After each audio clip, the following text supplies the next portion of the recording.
On from that, do you think a man's connection to his mother is creating the suffering or avoiding? What is the man's connection with his mother a part of his journey to stay in this pain longer, or to decide to go through it? How does that fit in? Yeah, yeah. That's a great question. And, you know, I wouldn't say I'm an expert on speaking to this, but I will speak to it just from my take on it. Um, and so the way I would frame it is, it's a lot of our work as men is about our relationship to the feminine, the energy that is the feminine, right? And we can use these kind of I'm going to frame this similarly to how we use substances. We can use these kind of substitutes for that deep feminine nourishment that are they are feminine energy in a way, like alcohol or food, or pornography, or whatever the thing is, a lot of drugs and substances. They're hits of energy that we're running through our systems, but they don't really nourish us deeply. And so one practice that I recommend that a lot of men go on at a certain point in their journey, it's a bit of initiation, is something called a feminine cleanse.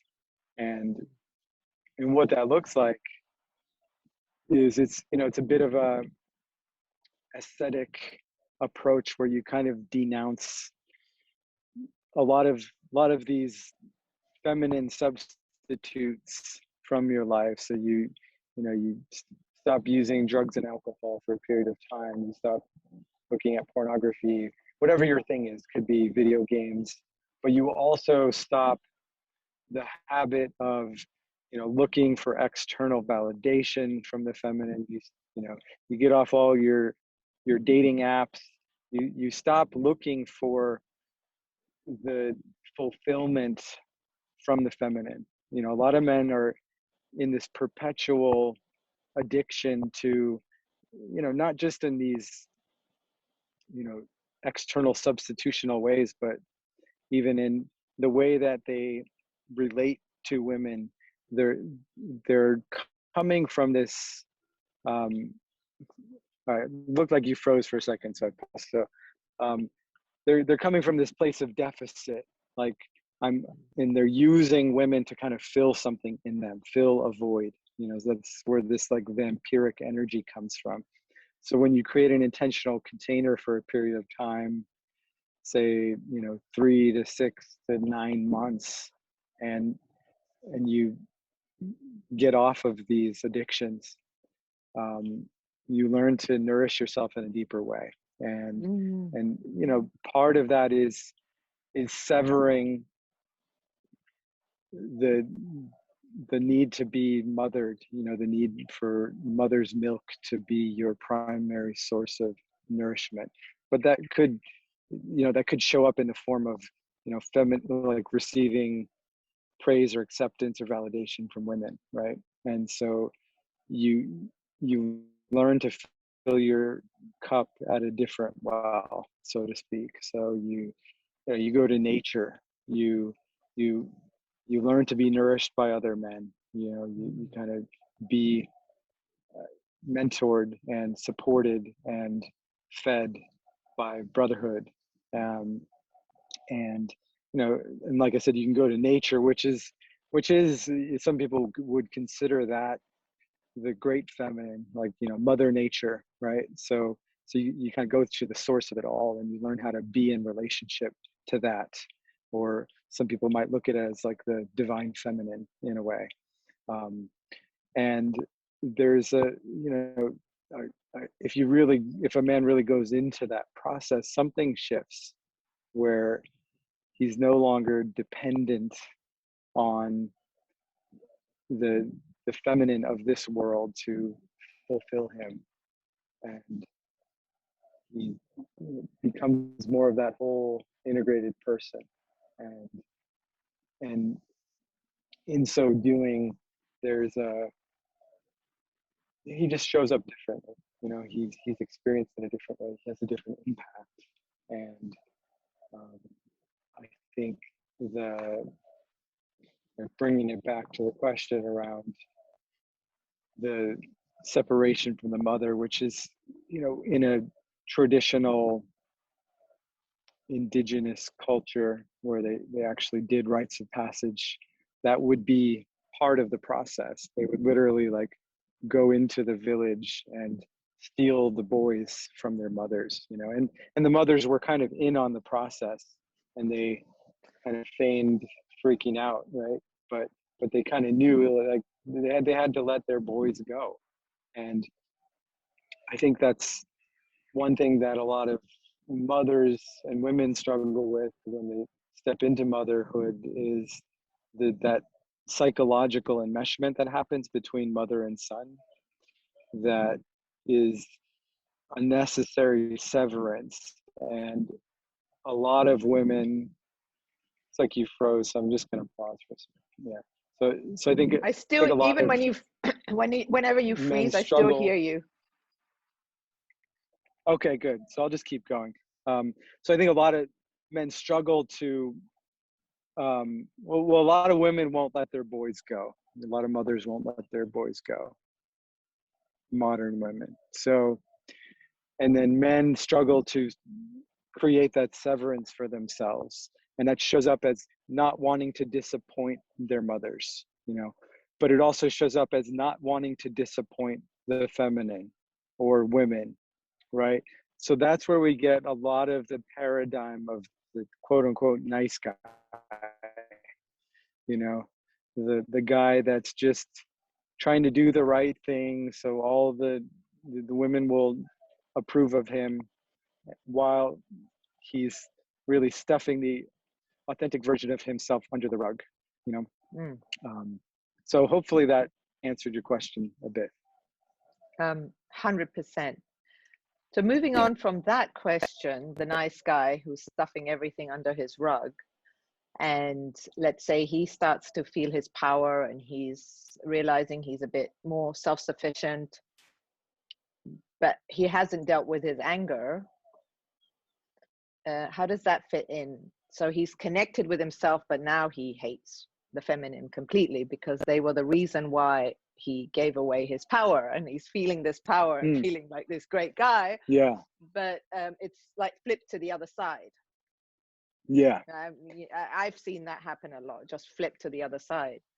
Like, you were the one I was giving my power to. Look, I've got it back, and you know, fuck you, kind of energy.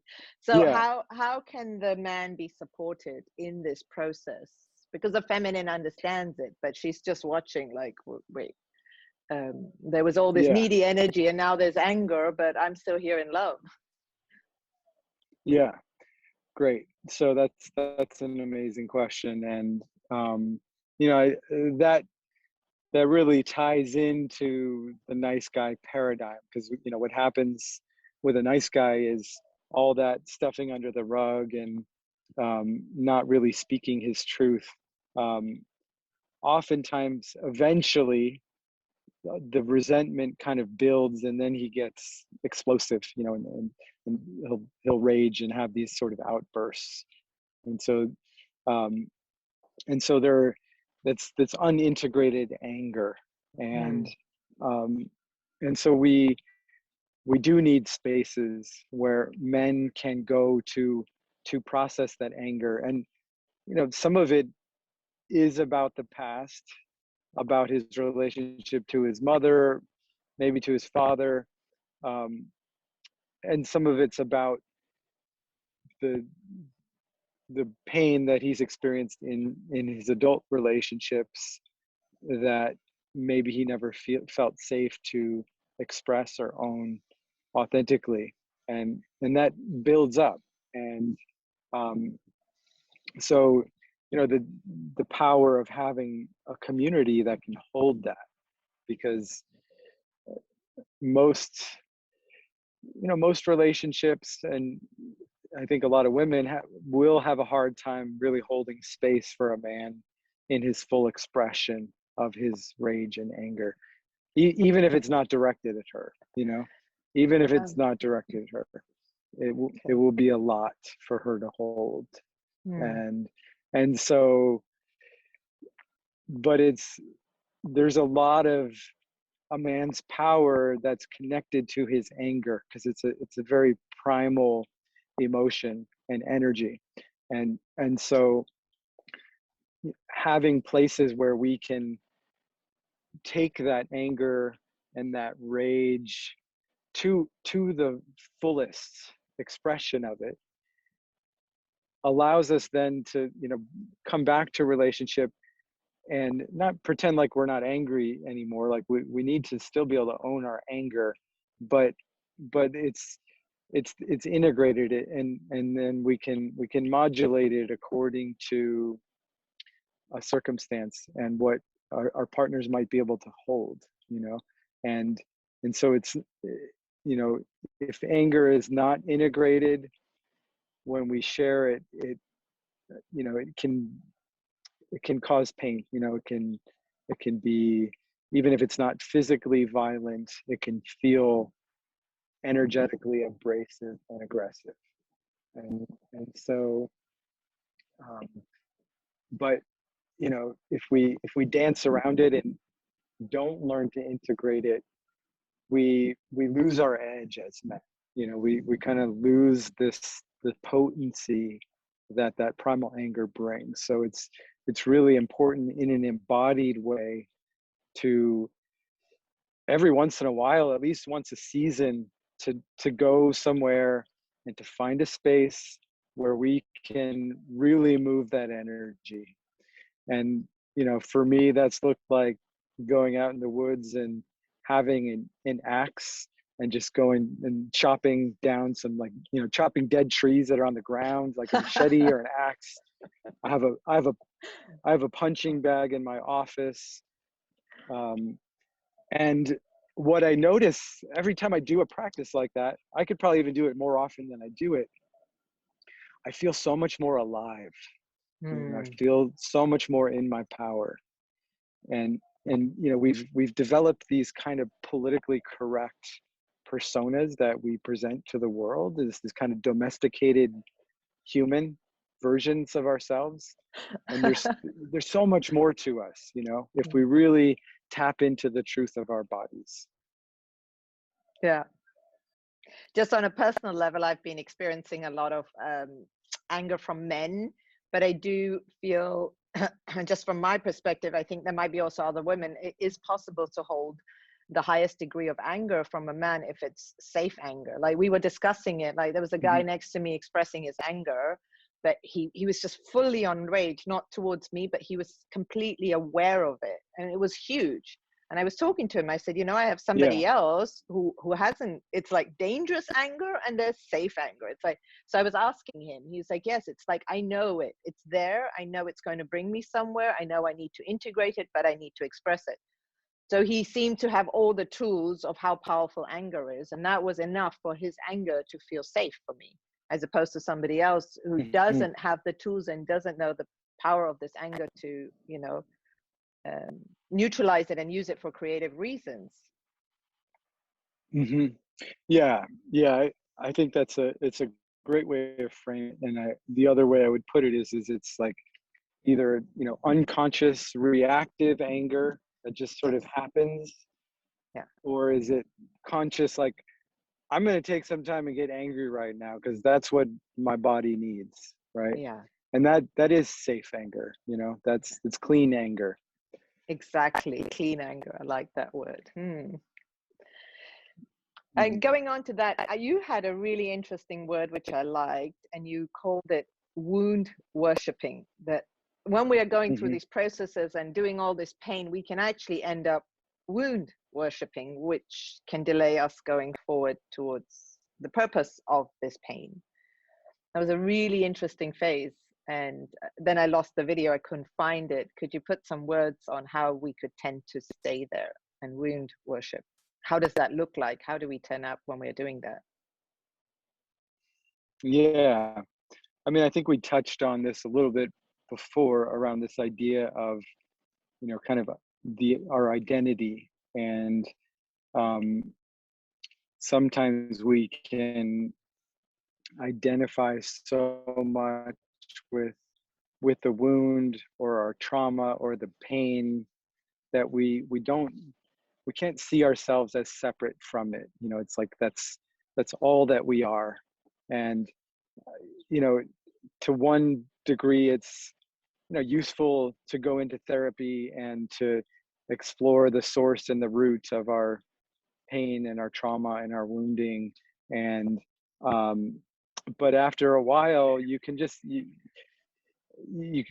continuously just circle around the same space, and not really touch on any new ground.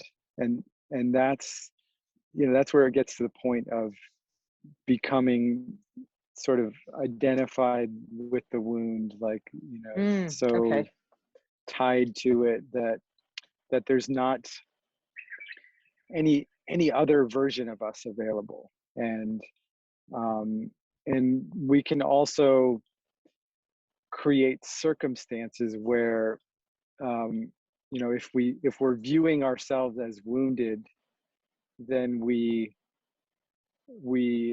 treat ourselves as wounded. And so we kind of cater to that part of ourselves in some ways, like, oh yeah, like I have this trauma around social anxiety, so I'm just gonna um, never go out, never socialize, Mm. and you know and just keep ourselves safe in that way, because we're sort of fused with that wound. um, and I think that's where sometimes it can keep people stuck. I'm not saying we should always, like, bypass our emotional experience to, um, in this hyper masculine way, try to get to a new place. But sometimes the necessary step is to try to experience ourselves in a new way by creating an intentional challenge. And so that might Mm. look like, where is your edge around socializing, and how can you lean into that a little bit so that you can experience yourself and experience the world in a slightly different way than you did before. And I think that's one of the other gifts of a lot of modern men's circles that I didn't touch on before, is how men can kind of use our natural sort of biological competitive energy to challenge each other, to see a man's highest potential and kind of call him up into that by saying, hey, like, I see that you're hurt here. I acknowledge that. I imagine that sucks. That must be painful. I'm sorry you went through that. And I see so much more possible for you. And I want to challenge you to stretch here, to step out of your comfort zone and experience something new. Okay, so it's breaking up. It might be like this perfect sign to slowly end. It's been an hour, so let's see. Okay. Maybe Am I freezing up again? you're Yeah. freezing up again. I think we're on like a different time dimension. Yeah. There's your back now. Okay. But I think I've got enough information. Still here? But yes, I'm there, Yeah. but it's freezing now. Okay. Yeah. There you go. Yeah. Okay. Yeah. So, yeah, if there's anything else you want to wrap up with, we can do that, or I'm happy to end here. Yes, that was perfect. Thank you so much. I think it really also answered a lot of questions people were asking me, and your words are just really, it's mostly what you're saying about this. The leaky energy of the masculine, why he needs it, integrity, agreements, and then the flip from the nice guy to the not so nice guy because the anger hasn't been integrated. I just loved all the words you put in towards that. I think that's going to be really helpful. Yeah. Thank you Good. so much Good. for your Really good. time. And I hope you all the best with your internet and that it doesn't get too frustrating. Thank you. Appreciate that. It's really good to share with you again. Yeah. All right. Thank you, Soma. Enjoy the rest of your day there. Thank you so Okay. much. Have a Bye. nice evening. Bye.